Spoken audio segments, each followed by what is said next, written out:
ulul albaab jechuun saa hiikkaan saa kanarratti ragaa hadiisa osoo isiniif finne quraana qofan isinii fida. Rabbiin subhaanahu wa ta'ala quraana isaa keessatti akka jiru إن في خلق السماوات والأرض واختلاف الليل والنهار لآيات لأولي الألباب وما سمي دجي خيست والأبيها الكنيقيا خيست قرساجرة أولو الألباب فيجا أولو الألباب سنديبيا آيات التآنو التفسرية كجو الذين يذكرون الله قياما وقعودا وعلى جنوبهم ويتفكرون في خلق السماوات والأرض ربنا ما خلقت هذا باطلا سبحانك فقنا عذاب النار أولو الألباب جتشون warra halkanii guyyaa warra rabbi isaanii zakkaru dhaabbatanii taa'anii ciisanii warra uumaa samii dachii keessa gallallaan yaa rabbi waan kana waa bilaashitti hin uumne ati rabbi ati qulqullooyti azaabuma keetirraa nagee nu baasi jee warra rabbi kadhatu sunii ulul albaab jechuun jee aayannummaan quraanaa fassara. Aayata biraatti fabashshir cibaad jeeti gabrootan kiyya naa gammachiisi الذين يستمعون القول فيتبعون أحسنه أولئك الذين هداهم الله وأولئك هم أولو الألباب قبروتن كي يناغم مجيسي ورى القرآن أجيفته جتش أجيفته يتشرى غاري جلديم الناس أمة ربين كجيرك إسانت أولو الألباب أجيفة بوليس خي يقولي قرى فرده أولو الألباب جتشون نما آية ربي قال الله نما جتشرى غاري جلديم نما قرآن غرفم نما سينا دبرتر غورسا فداتو نما ربي سوداتو عباده ثاني خيستي اخلاص قبو رغان كنا ايه القرانات خنين سيقرو جو ايه برات امن هو قانت آناء الليل ساجدا وقائما يحذر الآخرة ويرجو رحمة ربه قل هل يستوي الذين يعلمون والذين لا يعلمون إنما يتذكر أولو الألباب نمني هل كان دابتابلو سجودا دابتشا عباده قرابلو خويا آخرة سوداتو رحمة ربي خجير سلا نمني بيخو في خنبين وولين كتاو بر نمني غرفمو نما ربي أولو الألباب قفا إنما يتذكر أولو الألباب وري غرفمو أولو الألباب قفا سنيسرين فودبيتني إنما يتشخن أدوات الأسر إلا إنما أطفو وتقديم كما تقدم نما أفان ربا سرتي وبتجرو بلتي حسري إسان قفا جتشو بكر رافودم وافوري جانيت أدوات الأسر إلا إنما أطفو وتقديم كما تقدم خنا ورما بيخو فينا كما ديسا فسرتونا جمو خنافو نما أولو الألباب جتشون ورسفة خنك أبو وصفة بفا أملك كوين خان ورزكري الدنبيس وحالا ساني شوفا خيست ورسينا دبرتر غورسا فراتو لقد كان في قصصهم عبرة لأولو الألباب سينا لي ورد دولان دبري خيست غورسا جيرا أولو الألباب أولو الألباب كان أتي أولو الألباب كمي ورابي سجان مخماقسان سنيف دايدون سلا نموت أمنها ديني وأنه جدت فهوبتو فيتو ملي عقل ما في أفان كينيا في سلا مخماقسان التعاسو لنبكنا قرآن في حديث اللي تفيدو التناجم ورابي سي بيسن بين دكيت خيسو مالا خلو نوافا جيجان أكنا جتشون هكاسي سنيايمو جت شابيخ بيسن بين دكيت أبو اسم مالي ينان نتي نبي دا نبي يما يمتي جان مالي نرغم تنجنان درونو خيسم بي ساغتين يوي جيجان دوبا إلي سي أفنمو ميرسي أفنمو مالي سي خيسم بي سنا ينان خلو منافا جيجان خلو جيتو هاي فونو أنان فون سنونغو خلو منافا جيجان خلوني أفنيفي خيسم ما أبو لجانيتي غلغلغا عمل ورابيساني بيتني مري أفان كايتي غنمو غادو فن خلوني سقطي جناني وصل نونجي سوتي إني جنان وقت درانو أنا ما بتينا درانو أينون نبي سنينجي جان جرجران كاس جنانين خنافو جوان بكتي بدي ورث يا جاني جوان سلا إيتي بريتي بينه خوجي دلته فيس خوجي دلته دبيتي أمبلي دباجان جوان يرون داو دبيدا نمنو ما دبا خنافو جبابينان أن أولو الألباب جتشوسن أن أولو الألباب إفين جتشوسن بفخنا نيك أبدا قرآن كنا جاء بفخنا نيك أبا سرتو بدا قرآن أكنا جاء بفا أملا كوين خنا نيك أبا نمشي أولو الألباب متسون تتنرهم تودامو أني أولو الألباب قفامتي ربي وجه أولو الألباب جتشون هي كان سامالي جنان نمنوان بين سلاوان جنين لين كبو ور ربي وجه هاسا وجه أولو الألباب namni an rabbi wajjiniin haasawa jee jaan ulamaan islaamaa yoo du'aayii baane wajji haasawuu san yoo rabbi kadhachuu baane humaa takkan qabu yoommoo rabbiitu wahiina godhaa jecha isaatiin dhagaya dubbitiyya dhagee dubbitiyya silaa dubbitee rabbiin numa dhagaya jecha isaatiin irraa dhagee jechuu yoo fedhe dogoggora guddaadha kun wahiin nabii rabbii booda alayhi salaatu wassalaam cittee jirti jechuudha. Inumaa ulamaan islaamaa akka jaan irra hedduun nama ani rabbi irraa waa dhagee jechuu himatu nama waswaasa qabu nama maradu nafsi dhukkuba lubbuudha maraatummaa qabu maali kuuliyaa jedhanii awwala maraatu booda ni maraata booda rakkoo itti dhufa jechuudha nama waswaasa adda addaa qabuutu akkanuma lafaa ka'ee wahiin godhama jaajan Sheikhul Islaam Ibn Taymiyaa akka jee namni rabbiin na dubbise jechuu himate warra bid'aati jallataadhaa jee Ibn Baazilleen akkasumatti kaadhibun wadaalun namni sunni khijibaa jee Sheikhul Islaam Muhammad Nasir Ad-Din Albaniin هذا من أباطيل الصوفية الغلاة أو أهل الانحراف جي نما خرار بابور رسامك إيدو وانا كناهمة هاجي قنافو نمنخون وانتوتها سويخانا وهم أفر الراسي قبابنا سنفين قبابسا إما ولا لافجي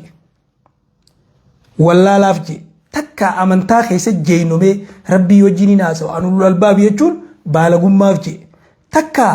beekumti barbaadaaf jee yookaan ergama biraa duuba jira ergama biraa qaba waan biraa duubaan as bahuu ta'a waan afran kanaan ala ni qabeettanii yaadina hundaa'u deebisaa takka takkaan kenninaaf yoo namni kun nama wallaala irraa kajee'u ta'e obboleessoo ati wallaala qabdaa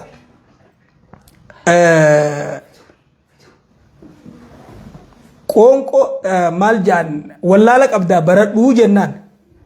yoo kan baalagummaaf takkaa beekumtii barbaadaaf kajuu ta'e qoonqoon jarjartuun abbahuuti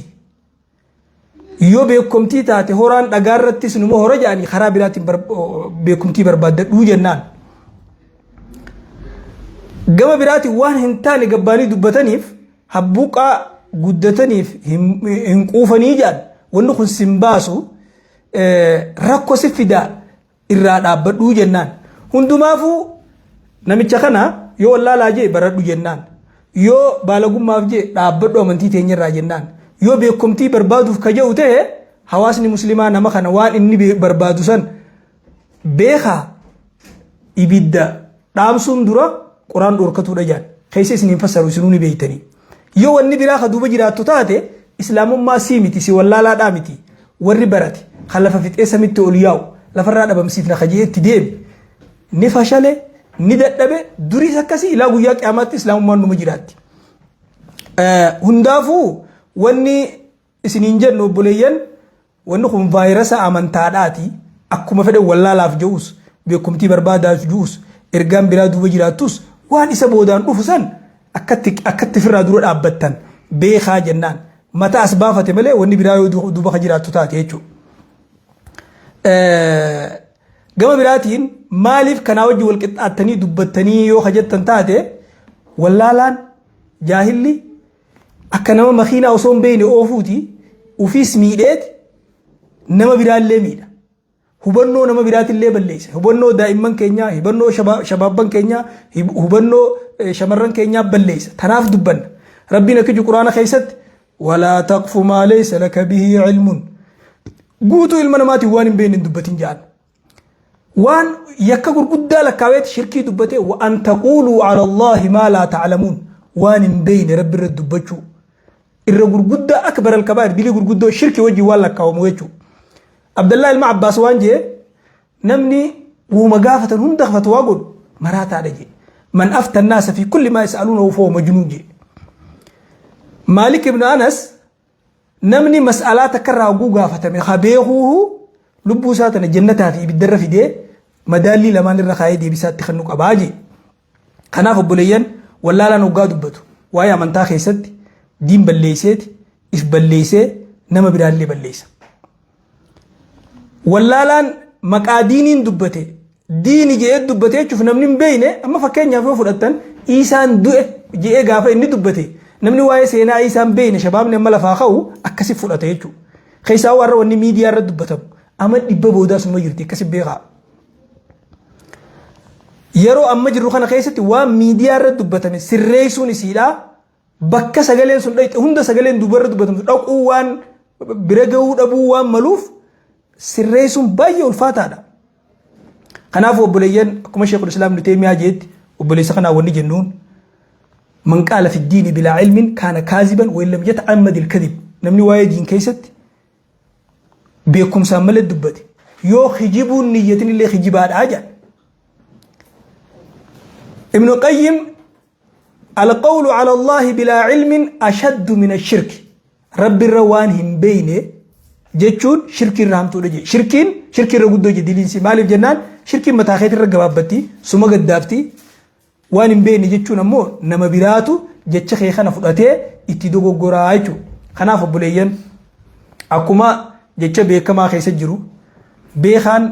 نمني أفوريجان بيخا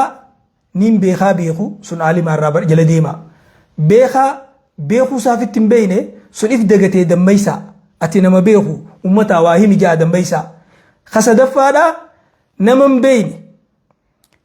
خيم بيخو بيخو سو واللالان أبرسيسا خافر فادا نمم بين خيم بيخو ساسد فتن بينه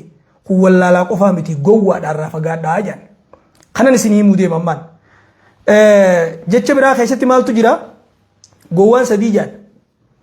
ما واللالان سديجان واللالا توسا في التنبين خوني براتشون سالين انك جيلم نين بيختي بيخا واللالا توسا في بيخ خوني لافتو تبرسيفم واللالا بيخا افسو إر خطري إر هما نما خنا جان إفيس جلسين نما برال لي جلسا أكا جانغرين علماء أشد الناس جهلا من جهل جهله جان إر واللالا نما واللالا سا واللالا جان مالف جنان جاهل مركب جانين كان قول قبة دردرمي واللالا دردرمي يجو قوسا واللالا خيسا خرف الكوتا خرها ما خرج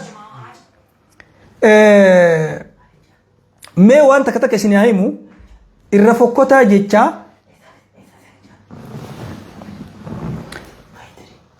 irra fokkotaa jecha waaniin godhe cufa beekaatiin godhe dhiifamaa sin gaafadhu mee jecha kana akkamatti kana deebisaa isaa isirmaaf hin dhiisa amma namni kun wallaala ta'uusaa qofaan ragaa isinii dhiyeessa tokkoffaa irra laaftu wahii seenaa rasuulaa seenaa sahaabaa keessatti Zaynabaan Itoophiyaa godaantee je Zaynabaan intalti rasuulaa sallallahu alaihi wasallam Zaynaba Itoophiyaan dhufne habashaan dhufne makkuma jiraatteeti abbaa mana si Abil Aasim bin Rabiici wajjiin ergasii daarektuma makkarraa gara Madiinaa godaante dubra rasuulaa keessaa rabbi irraa jaalatu isiin biyya Itoophiyaa dhufte Ruqiyyaadha isiitu abbaa mana si Usmaan ibn Affaan wajjiin hijiraa duraa tagara habashaa godaanan san dhufe kana jecha isaa keessatti viidiyoo isaa keessa yoo dhageessante kun siiraadha namni quraanaan beenellee namni hadiisan beenellee siiraa gurratti dhagee beeka Zaynabaan biyya tana dhuftee turtee je tokko qaba tokko kana inni lammaffaadha namni rasuula sallallahu alaihi wasallam khijibsiise waa'ee ulamaa khijibsiisu waan ummata arrabsuu keessatti wanni gaafatan hin qabu maal je biyya tana biyya Itoophiyaa jaamtu tana muslimni biliyoonni lama addunyaa tanarra jiraatu irratti sheekotiin hadiisa isaanii keessatti Itoophiyaa kaabaa diiga jedhanii barsiisaa turanii je hijiba hin jiru wanni kana jiru wanni jiru sanillee isiniif himaarra nabi sallallahu alaihi wasallam haga guyyaa qiyaamatti waan ta'u dubbate san keessaa waan inni dubbate keessaa kaabaa nama Itoophiyaa tokko khamogoleen saa qaqalloo isatu dhagaa tokko tokkoon akkana bubuqqaasee isaa haru amma akka waan ijaan arkuutii jee hime asirratti wanni isinii ibsu namni tokko ka Itoophiyaa badii dalage jechuun Itoophiyaa guutuu badii dalage jechuu miti mootummaa wajji jira jechuu miti hawaasaa wajji jira jechuu miti jallaan akkasaa kachitti waan sa wajjin dalage jiraachuun ni mala hadiisa kana nabii sallallahu alaihi wasallam kaabaan diigamu ulamaan akkijaan gaafa namni Allah hajuu hin jirre namni muslimaa lafa tanarraa dhabame namni kaabaaf jecha yaadda'u hin jirre yeroo san keessatti aakhira zamanaa yeroo qiyaamaan ta'u teessu wanni kun argamaa je eega iimaanni addunyaa tanarraa deeme jechuudha. Erga Masiihu Dajjaal dhufee, erga Ciisaan gabbu'ee Dajjaal ajjeesee, eega Yaajuujii fi Maajuuj bahanii halaakamanii achi boodaan ruuhee muumintootaa eega Rabbiin addunyaa tanarraa guuree namni sun badii tana dalagaa jee hime. Wanni kun amma fakkeenyaaf namni Ameerikaa tokko kana biyya kanaa keessa badii dalaga jechuuf Ameerikaan hin arrabsamtu, mootummaan hin dalayne yookaan maqaa biyyaatiin hin dalagu, namni kun maqaa isaatiin dalaga. Namni tokko biyya takka keessa yoo waa hate akka shari'aa islaamaattis akka namaattis guutuun biyya sanii badii san qabdii jechuu miti. Badii namni tokko dalage akkuma Rabbiin Quraana keessatti dubbate walaa taziru waaziratu wizra ukhra, balleessaa nama tokkootiif namni kun ittiin gaafatamuu jeetti gostisaa, biyyisaa, firrisaa, maatiinsaa. Akkuma Nabiin alayhi salaatu wassalaam ilma abbaan harka qabee deemu ati badii isarratti badii teetiif inni hin gaafatamu, badii isaatiifis ati hin gaafatamtu jee sanitti namni tokko badii dalageef biyyi guutuun hin gaafatamtu. Shanyiin Itoophiyaan haqiiqatti dhugatti akkuma jedhame sanitti taariikha islaamaa keessatti biyya addunyaa tanarraa Makkaa Madiinatti aantee islaamummaa biraa gumaata guddaa qabdu Itoophiyaan. Islaamummaan Makkatti abaqaalamtee warri Makkaa gaafa dararan biyyi dura itti godaanan Itoophiyaan. Ansaarri warra Madiinaa dura Itoophiyaan. Itoophiyaan biyya Bilaal, Itoophiyaan biyya Ummu Ayman guddiftuu Nabii Rabbii alayhi salaatu wassalaam jechuudha. Kanaafuu wanni kunis dogoggora namichi kun itti dhugaa fakkeessuuf huruphoo miilaa fi harkaa walirra dhahee jennaan hin fakkeessine fakkeeffadhu jennaan isii ifooqu jirtuun dhawee jejaan namichi fakkeeffachuuf je nama yeroo ammaa keessatti akkuma reefu dubbaddetti namni waa balleessu hundi ganda jalatti, biyya jalatti, gosa jalatti, laga jalatti ilaa hanga warra galutti san jalatti dahata. Kanaafuu wanni kun seenaa islaamaa keessatti beekamtu nam tokkolleen inkaaruu hin danda'u waan jiraati. Nama kanaatu Kaabaa dhagaa tokko tokkoon buqqaasaa waan lafa jiraati. Itoophiyaa keessaa namni tokko badii dalagee jechuuf Itoophiyaa guutuu badii dalagee jechuu miti. Yookaan mootummaa Itoophiyaa badii dalagee jechuu miti. Mootummaan Itoophiyaa biyya deemaa biyya sanitti biyya san keessa mootii namni biratti hin zallamamnee jira jee Nabiin sallallahu alaihi wasallam sahaabotatti erge sani. Akkasumatti haqa san fudhatee Najaashiin ififillee amantaa islaamaatti amanee gaa'ibillee biyya san ta'anii salaata fagoo irratti sagadan jechuudha. Kanumaan isinii gabaabsaa. Kabiraa wantoota amma dubbatame kana keessaa waan fakkaatu jira. Waan oguu nama dubbatan dafee namni butamee fudhatu. Itoophiyaa Kaabaa diiga jaaniitii Araba biratti Itoophiyaa jibbisiisanii hoggaa jedhan namni hin hubatin dafee butama. Kuni waan sirriitti jala sararamee beekamuu qabu. Isin lamadaa waan aqiidaa wajji wal qabatu Ciisaan akka jedhan dura makmaasa afaan Arabaa keessatti beekamaa jaahila jedhan wallaalaa arrabni isaa safartuu aqlii isaatii jedhan nama tokko hoggaa osoo hin dubbatin hundi aalima fakkaata. Gaafa dubbate takkittuma dubbateeni jaahilummaa isaa wallaalaa ta'uu isaa beeyta. Nama kana wallaalaa ta'uu isaa wanni beeytaniin itti yaadee osoo hin ta'in eenyumee dinqisiifatteenaan nama du'e keessaa Iisaadhaa je. Islaamaa fi kiristaana jidduu garaagarummaan jirtu. Aqiidaan nama rabbitti amanee aqiidaan muslimaa Iisaan osoo hin du'in Iisaan hin duune ganaadha bu'ee addunyaa kanarra gabbu'ee haqa gadhaaba jechuudha. Kana sirriitti jala sarartanii wanni beekuu qabdaniin islaamummaa tana gariitti amananii garii diduun hin ta'u beeki. أفتؤمنون ببعض الكتاب وتكفرون ببعض قريت أمنتي قريت دون دندش تكا غوتمت أمنوا وكا غوتمت في الرئيس خنا رجان إن فرته إذ قال الله يا عيسى إني متوفيك ورافعك إلي ومطهرك من الذين كفروا يقال ربين عيسى انجو يا عيسى إني متوفيك أني غوتت سفورتين ورافعك إلي جمخ يت أرسفور أجتشوسا متوفي كان كل شيء أجهزه جه فسريه كندي شيء أجهزه دين غير خيتي والسفورة جهتي فسره بكتنا جا آية القرآن خنا آية نخون وان الرب وين اتفقاته يوجان وان النجو جوتت جل راخفته وجود بفتيلات مال جاء سورة النساء آية شنت مشاني قيست فبما نقضهم ميثاقهم وكفرهم بآيات الله وقتلهم الأنبياء بغير حق وقولهم قلوبنا غلف وانسان هدي ديغني آية ربي كفرني أنبياء ربي جيسني حق عملت قلبي جيت وهدها سي بل طبع الله عليها بكفرهم فلا يؤمنون إلا قليلا جرخنا ربي سان كله فيه وما تقوى تكملين أما ننجي لال وقولهم إنا قتلنا المسيح وبكفرهم وقولهم على مريم بهتانا عظيما جي وان كفرني واي مريم الرد خجيبه قد جانيف جي وقولهم إنا قتلنا المسيح عيسى بن مريم رسول الله وان جانيف نتي عيسى جيفن وان جانيف وما قتلوه وما صلبوه ولكن شبه لهم إن أجيفنس هم فنسنس اتفاقاته وإن الذين اختلفوا فيه لفي شك منه ما لهم به من علم إلا اتباع الظن جرهم بيكم سنقبني سيتيساني جلدي مجرني وما قتلوه يقينا بل رفعه الله إليه وكان الله عزيزا حكيما ربي تسوي الفوده ربي جبا انجفتا أوجيسا جاء دبتي تفسير خيسا ولما نقاد بدن تفسير صدركا دولات تفسير القرآن بالقرآن قرآن فسروا آية براخيسة ربي مالجا الله يتوفى الأنفس حين موتها والتي لم تمت في منامها ربي لبوني فودا يرو إشين دوتوس نفودا تهريب خيسة دوين اللي تهرفين اللي نفودا جاء دبتي يتوفى نسيخ فودا توفي يجون هريب اللتا رفو لين توفي جاما وانت كفودو لين أخذ الشيء وافيا قوتوتي وانت كفودو فودو سني دو أفسر يجو نما هدوتو وري عقلي وافسر رجو أكنا دوغوري أمو نبي كان عليه الصلاة والسلام حديث سي حديث بخاري مسلم لينزلن فيكم ابن مريم حكما عدلا جي إيسا الما مريم غنا اسم كيس قبوتا إيسا حق عدلكو إيسا هوغنا خيسنتو رفوتا جي حاكمتو دانيات هيجو حديث برات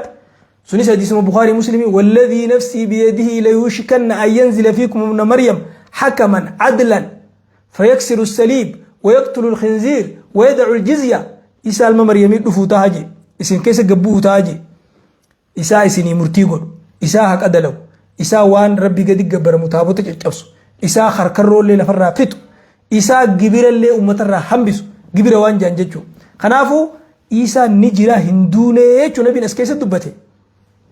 حديث برات كيف أنتم إذا نزل فيكم ابن مريم وإمامكم منكم يقاف إيسا المريم إسن كيس بويمي كم جتا إسني ولين صلاة جي إمام لخيسني إسن مخيس جيو كونيس حديث بخاري مسلم بكت بول لي وهمي فينزل عيسى بن مريم عند المنارة البيضاء شرقي دمشق فيدرك الدجال فيقتله حديث مسلم يقول إيسا بويت منارة أدي برقب بويت دمشق خرا سوريا قم بها خند دجال بكا إني جروك أبي أجيسا جي دبتي خنافو نمني حديث رسولا خنا إنكاري أني قرآن ملين فرد نمني جي واتو دوبا جيرا وني ريفو سنجوسا واتو دوبا جيرا وني نجو فرقني هندي جان وني أمنتا إسلاما خيستي غريتي هيتي بها هندي إسان دوبا واتو جيرا وني دوبا جيرسون هنگا جرا يهودا غوتي جان نمني خون قرآن خجبسيسي نمني أني قرآن ملي حديثة تنبولو جو قرآن خجبسيسي أكمي يو جتن من يطع الرسول فقد اطاع الله نمي ارغا ربي غودي قالي ربي غودي نمني قالي ارغما ربي غودين قالي ربي غودي ابن تيميه وانجي السنه مع القران كالروح مع الجسد حديثا في قران وليف اكروه في قاماتي يو حديث نجلاچو بات قران روحي قامن قبني اكنا جچون واحد دون قران خنا خيس دبتمت سلاني حاجه ركعتسا حاجه صلاتمو يرو إسا زكاة هنگر رابو أركان إسلام أجو روغ إسلام خلقو نسان واي حجي يكت قدم وان حلالي وان حرامي أكاتا فودا هيروما نما فودون حرامي اللي قرآن خيستين تبتا من أما فكين ياب انت لا في أدادا ولين فودون انت لا في هبو ولين بكتك ولك أبني فودون خن هندنو قرآن خيسامتي حديثات دوركي واحد دون سير هدون كقرآن خاها إسلام نتبولو أحكامني هدون أكادان التوجيجرين نما ناموسني هدون ملتولين قياما هدون وندو في الشكا أكا دجال ونك عيسى بو خنا هندا حديث خيس جرى ملي قرآن خيس جيرو قرآني جملة وان دبتون ده حديثا فسر قرآني حديثا إنا نحن نزلنا الذكر أو مال جي قرآني نتي قرآن خلونا نسيبه فنيف لتبين لنا أكنا ما إبسطوا في جرب قرآن خيسة دبتي إبسان صلاة قرآن دبتا كت سجدا حاجة سجدا يرو سجدا حديثا